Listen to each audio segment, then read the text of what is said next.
So every once in a while, I'll get the itch to watch some horror movies, and then I'll binge horror movies until I get upset and lose sleep. Well, that itch hit me, and I needed to scratch it, so I looked up some recent horror movies. So then I thought, hey, what if I watch 3 of those movies, make a video about them? And here we are. That's right, 3 movies, 1 video. Let's call it a triple feature horror movie review. Malignant! This movie came out on HBO Max and in the theaters. It's part of that awkward WB HBO Max deal that they got going on. This movie's about a woman that starts getting visions of people getting murdered. Turns out, they're actually getting murdered. She's seeing the murders. She then gets wrapped up into a murder mystery with her sister and the police to find out who the killer is and uncover her forgotten past. First off, this movie is absolutely ridiculous.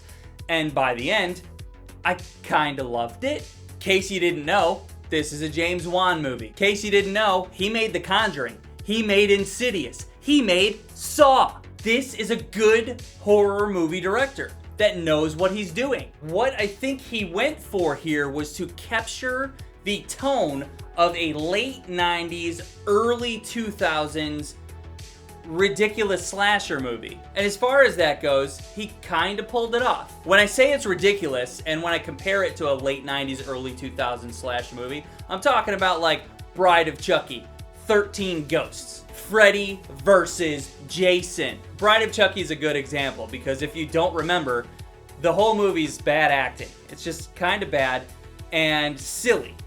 And this is what that movie is. But specifically, the movies of that era, when they cut to the opening title credits, you get all these flashes of the title sequence and it's ridiculous, but it also plays to like a rock song. And like Bride of Chucky, that was specifically Living Dead Girl by Rob Zombie. So many movies were like that, and this movie does that. So when the opening credits happen, you're like, hey, I think I know what's going on here. I think it's bad on purpose because while I was watching it, I could acknowledge that this is not good. It wasn't good, but the cinematography and the specific camera angles they were using were very good. The acting is so cheesy. The very first scene in the movie, you're like, what? Why is this so bad? Because of the cheesy acting. And directly after that is when it cuts into the late 90s, early 2000s credit sequence. And those types of credit sequences that are flashing all this information in front of you, if you just pay attention, it gives you the entire plot of the movie. Because of that, I knew exactly what the twist was gonna be. It was obvious. But then again, the execution of the twist was very good. And it was really fun. And it was gross. James Wan knew exactly what he was doing when it came to how he made the movie. There's a production level there that's higher quality than the tone that this movie puts on. And the villain, murderer, monster of this movie is gross. It's so gross. And honestly, when it comes to a slasher movie, that's all I could ask for. It's really gross.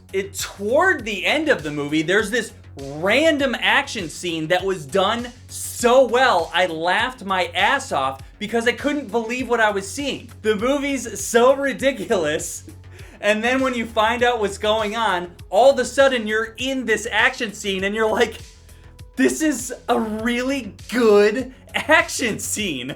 This is the best scene of the movie. And after that scene, it just kind of dawns on you that I think this whole movie is a joke.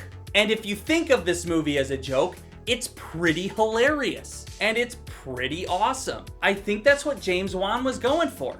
And I think he kind of nailed it. As far as the scare factor goes, it's not scary at all. There's a couple jump scares, but not scary. If you're a fan of that era of horror movies, check it out. If not, you'll probably hate it. If people say they hate this movie, I totally get it. Totally get it. But it is entertaining and ridiculous, and you're never bored. I saw CANDYMAN 2021. CANDYMAN is a sequel to the 1992 movie, CANDYMAN. And that's right, it's a sequel, not a reboot. Yes. As far as Candyman 2, Candyman 3, they kind of just ignore those movies, and I was totally cool with that. In case you don't know how the Candyman works, like, if you say Candyman 5 times into the mirror, he shows up and kills your ass. Wait. If I'm looking into the viewfinder or the lens of my camera, and I say Candyman 5 times, does that count? Wait, how many times have I said it? This movie follows a struggling artist and his newest inspiration for his latest art installation about Cabrini Green and the urban legend of the Candyman. He becomes obsessed, some weird shit goes down, and a lot of people die as the Candyman makes his comeback. Something that this movie does that I quite like is they build out the urban legend of the Candyman, and we discover that there were multiple Candymen over multiple generations. The original Candyman, which is the Candyman from the first movie, he was from the 1800s. He fell in love with a white woman, which people didn't like back then. She got pregnant, she told her father, and her father sent his men after this guy. They chopped off his hand, covered him in bees, and burned him alive. And the ghost of the Candyman was born. And the Candyman gets revenge. 19 years ago that movie came out, and it had a reflection of the consequences of racial injustice. And the consequence of that injustice was this murderous ghost that kills people with a hook. And here we are in 2021. You can still make a movie with the same narrative that applies to present day. And it totally works. That's crazy, right? The movie takes an underlying message and applies it to present day that I thought was pretty impressive. This movie was all about the building of the story of the Candyman and getting people to start talking about him again. The more his name is spoken, the more powerful he gets. The movie builds and grows to its eventual conclusion, and honestly, I could not have been happier. The end of this movie is fucking perfect. Once those credits start rolling, it's like, oh, fuck yeah, loved it. Also, stick around for those end credits. The way they do the animation in the end, it's great. Is this movie scary? Not really. Creepy, for sure. There were some creepy moments. Even though it really wasn't scary, I still got a good movie. Acting was great, cinematography was great, directing was great. I loved it. I honestly can't wait to see if we get more sequels. I would love more sequels of this movie. Bring on all the Candyman. Movies. Not in real life. Hold up. Yes, if you're gonna watch this, go watch the original movie, please. The way that they connect the two movies is awesome. Awesome. Demonic. I'm not gonna beat around the bush here. Demonic is not good. It's pretty bad. The trailer for this movie had me thinking it was gonna be like this Black Mirror demon possession crazy movie. And it wasn't. It was actually pretty boring. It's about this lady who has some serious issues with her mother. They haven't spoken for years. A random technology corporation approaches her and says they have her mother in a coma. There's this new technology where they can put her into her mother's mind and she can talk to her mother. And she's just like, yeah, okay. Then there's some demon shit, and the demon shit starts haunting her dreams. And then it's like real life. That little synopsis I just did is actually better than what the movie is. I don't want that to actually sound interesting, because you shouldn't waste your time, honestly. There's so much exposition, it's nauseating. The amount of things that happen from people just saying that they happened is way too much. Basic rule of good movies: show, don't tell. Demonic did the opposite of that.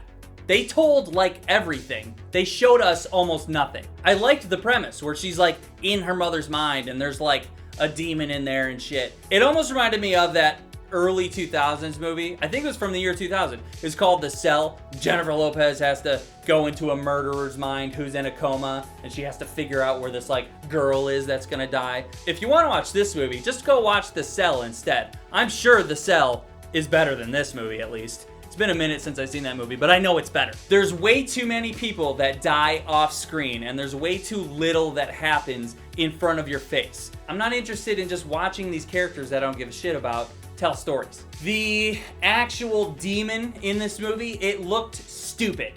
I hate how it looked. Wasn't scary, it was stupid. And the acting sucked. I think this movie just had like no budget, or they used all their budget on like the dream world I really liked the dream world sequence. I would like the whole movie doing that, actually. This movie's only like an hour and 40 something minutes, and I was bored of listening to people talk. For some reason, there's like a demon special ops team that gets all geared up and gets guns and shit to like fight the demon. They don't show us anything with that shit. Killed off screen. There's nothing to spoil there because you don't even see anything. This is a Neil Blomkamp movie. I like that guy. He made District 9. He made Elysium. A lot of people didn't like Chappie, but Chappie's fine. I thought the movie trailer was awesome. It got me into the movie. The movie sucked. It sucked. Disappointed. Not scary at all. Boring as fuck.